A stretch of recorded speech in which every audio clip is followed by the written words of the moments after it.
Joining us on the phone now is Veronica Bratton. She's not only the head of the LRCC, she was the top vote getter in the Lynchburg Firehouse Primary on Saturday. Veronica, welcome to the program. Congratulations. Thank you. Thank you so much. Tell us about your reaction on Saturday. There were 10 candidates, and you came in first. What was your mood like?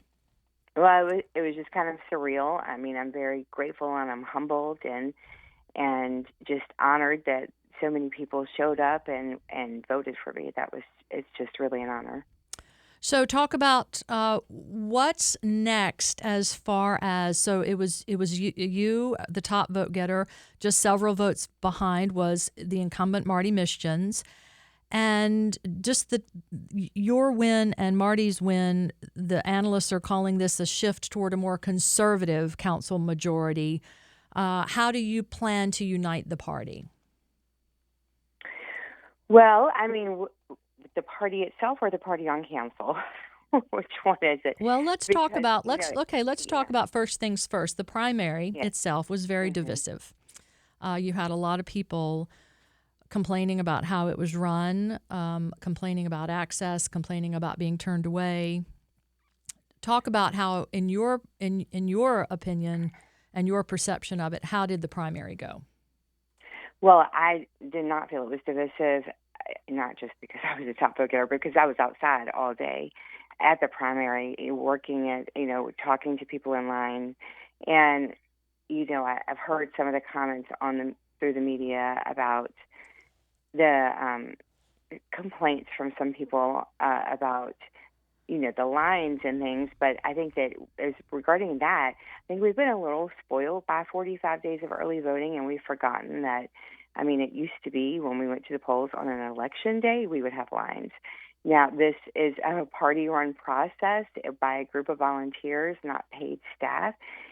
It was definitely a huge turnout, which was amazing. Most of the people I talked to, I mean, I had under 10 people out of 1,600 people who voted who complained to me personally about the standing in the line. We offered curbside, I guess I wasn't technically running it. They offered curbside voting for seniors. There was a handicap. If you were handicapped, you could go straight in. I mean, there were all the accommodations were made that we could make. It was just a huge turnout, and for, like I said, a party-run process. So it's amazing. I mean, if you compare that to last time we did the mass meeting 4 years ago, I believe we had around 400 people. I'd have to check the list again and see how many, but I believe it was around 400 people at the mass meeting. So this is way more than that.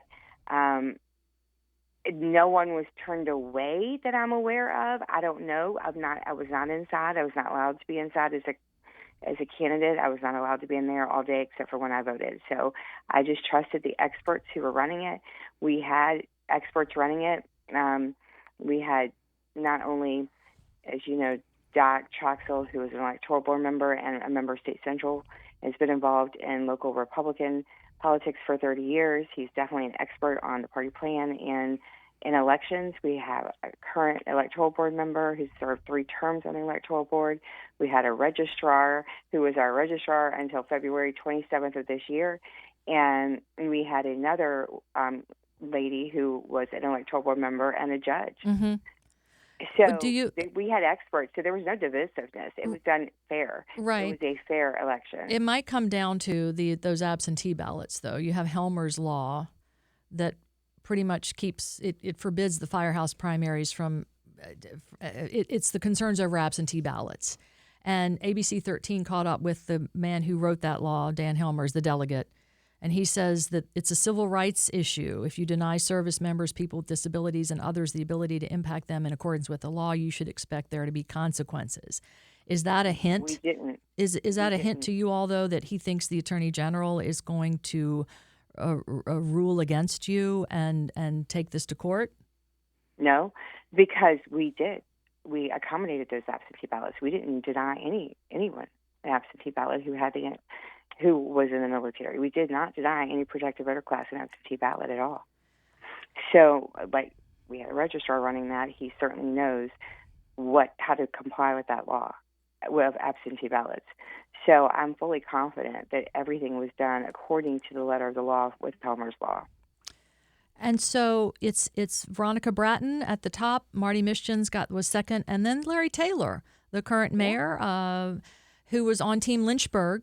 And so you have the two factions here, and it's two from one of, and then two from your team, and one from the other team. Are you guys? How are you going to be able to unite? Well, I mean, I've always liked Larry. I still consider him a friend. When I see him, even campaigning, I would stop and talk to him, shake his hand. I think Larry's a good man. I have no problem working with him. I have no problem running with him. I'm excited for the opportunity to do that. I think he's a good guy. I guess we need to talk to him as well. He had said back during this process about how it was proceeding. He said there's some wicked people, and we were thinking that those words do not. Yeah. He doesn't utter those words like that very often, and I'm just wondering, do you think the team is going to be able to unite? I'm very hopeful. I did talk to Larry on Sunday morning. I called him and reached out. You know, like I said, hopefully I'm not one of those wicked people, because I have never done anything against Larry. I mean, I think that we have to come to a place in our country and in the party, and this is much of what's happened on council, is we can have differences of opinion without hating each other. We need to be about policy and not about personality. I mean, we just have to be professionals.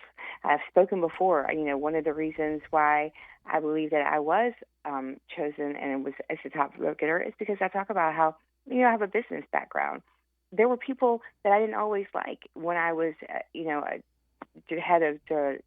was the director of business and technology at Hallmark Youth Care in Richmond for 20 years. And I didn't always like all of my fellow coworkers. I might not have even liked my boss sometimes, but they didn't matter. My feelings don't matter when I have a job to do. When you have a job to do, you have to put your feelings aside, roll up your sleeves, and work with your teammates. But you don't get to pick your teammates. You don't get to pick your teammates when you're on the field in a sport. You don't get to pick your teammates when you're a business.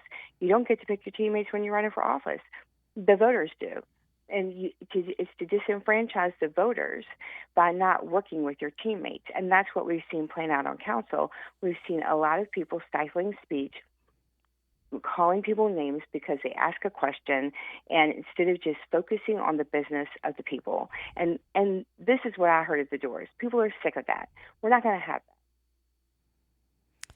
So you said you have a job to do. So tell us what that means heading into November. Well, heading into November, I have another job to do, which is to win the November election.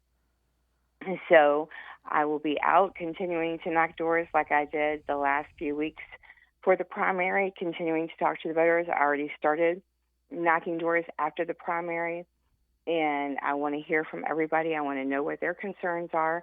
Pretty much the ones that I did not go for, everybody was pretty consistent. There were three things. They wanted more affordability in Lynchburg. They were very upset that our real estate rates were not equalized last time. They want the drama to stop, the chaos on council to stop. And then they're concerned with the state and what's going on at the state level and the state overreach and how it impacts local government. So they need people who are willing to stand up to unnecessary mandates from the state or unconstitutional mandates from the state and say, no, we're going to protect our citizens. We're speaking with Veronica Bratton. She was the top vote getter in the Lynchburg Firehouse Primary on Saturday. And then your running mates will be Marty Mishtins and Larry Taylor. And you're the newcomer. They are part of the drama. And especially, Marty Mishtins. We've watched those council meetings where people get up, people are upset with him. People have called him a bully. He was censured a couple of times, worried about the lawsuit against the city and that everything he's doing now is retribution for that. How do you handle those concerns going into the general election? Well, the lawsuit is over, is my understanding. That's done with. The concern being that now that he is trying to get back at the people who wronged him. I don't see that aspect of it. I see that what Marty is trying to do is he's just asking questions to protect the citizens and the taxpayers. He's looking at how our money is spent. He's looking at the spending and the taxation. He's concerned about the taxpayers, and he's not. I don't see him on a revenge tour. I see him as someone who is truly looking out for the taxpayers.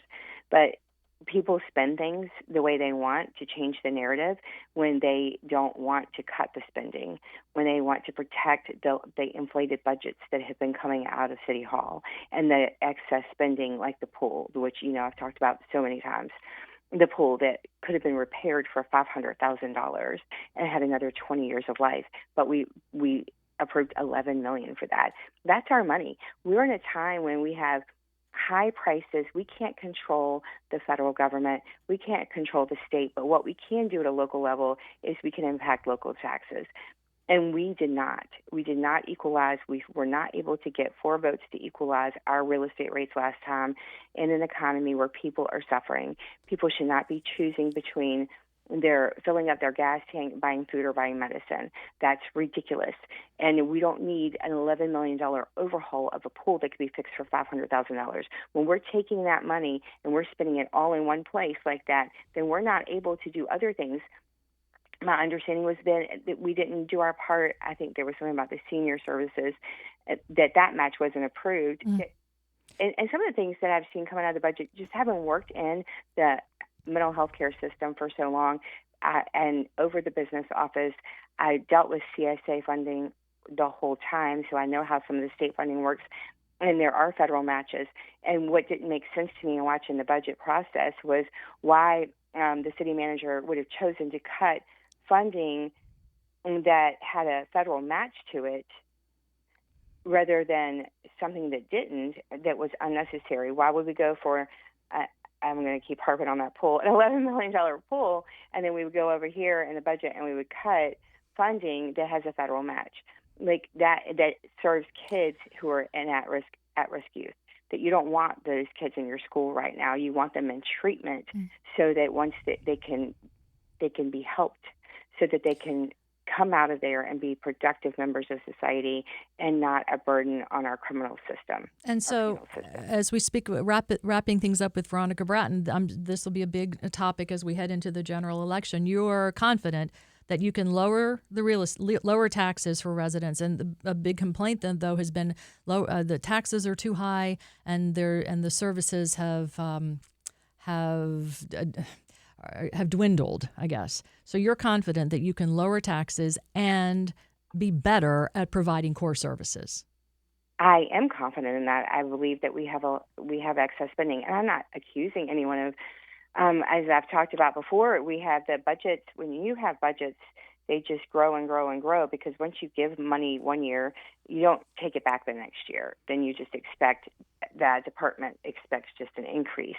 And so we have to go back and look at where everything is, do a forensic audit to see exactly what's happening in every department, where the spending is, and to see where the excess is, because I'm sure, not that it's been intentional, not accusing anyone of anything, but I'm sure there's a lot that can be trimmed because things change, technology changes, there are more efficient, effective ways of doing things that sometimes we don't come up to the modern day once we make an initial investment on something like, I believe during last year's budgeting session, I think Councilman Missions asked Donna Witt about how they do that. They don't even use a system. It was all Excel spreadsheets. I mean, we're in a day you don't have an accounting system to do this. You have Excel spreadsheets. That's what was so cumbersome for the staff.